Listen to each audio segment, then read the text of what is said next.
I'm Jess Weiner. I'm an author and confidence expert, and I've been an entrepreneur for the past 18 years. I started my first business when I was 21 years old, right out of college. And for me, it was very important to create a business and be a business owner whose passions and profit were in alignment. I made a business out of speaking and writing and communicating in the media around important social health and educational issues, especially impacting women and girls.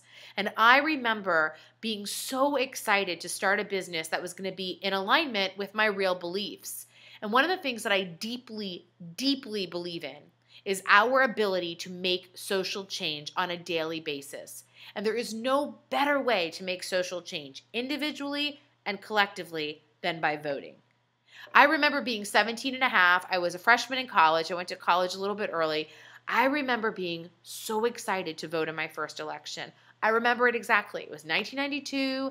It was when President Clinton was running. There was a lot of conversation and debate, some of the same debate we're having right now, by the way, about women's issues and women's rights. There was a lot of conversation about arts education and being an arts major and being really interested in both these worlds, women's issues and arts. I remember thinking, I have to say something about this. I have to be counted. And I couldn't wait to get to the voting booth and cast my vote and raise my voice and be a part of this amazing system. And listen, I know that there's so many people who don't feel a part of the system or don't feel like the system really represents them or that the system is broken. And I believe there's a lot of work to be done. But the best way that I think we make change is working inside as well as outside. It's one thing to sit back and complain and talk about things. It's another thing to do something about it. So if this is your first election because you're 18 or your first election because you're 80 and you're just deciding to raise your voice, great.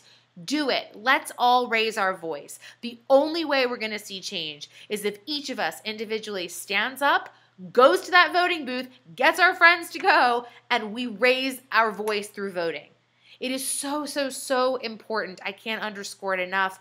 And it actually feels really fantastic. If you've never voted before, I promise you, grab some friends, go to the polls, celebrate what it means to be an amazing, empowered woman in America, and let's make a change. Let's make a difference. Let's move the conversation off of where we are right now and into a better, brighter tomorrow. We can do that by voting. I hope you do. Bye.